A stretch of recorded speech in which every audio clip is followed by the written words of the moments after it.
नाज़रीन, आज मैं अपने उन बहन भाइयों से, बेटे बेटियों से कहना चाहता हूं कि जो हर वक्त इस कोशिश में लगे रहते हैं कि हमारा ताल्लुक किसी ऊंची जगह बन जाए, किसी सबसे जोरावर हस्ती के साथ बन जाए, जिससे बहुत सारे फायदे लिए जा सकें।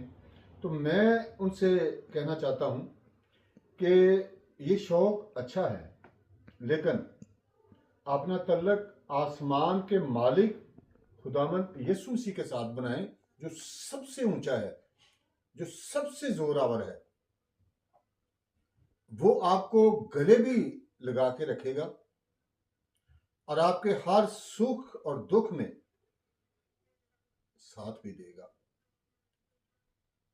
क्योंकि कलाम मुकद्दस में लिखा है, मत्ती की इंजील उसका 28 बाब उसकी 20 आयत में, कि मैं हमेशा तक तुम्हारे साथ रहूंगा। तो जो हर वक्त साथ रहता है, दुख में, सुख में, इस दुनिया में, जब आप इस दुनिया को छोड़ के जाएंगे तो आसमान की बादशाहत में भी आपके साथ रहेगा।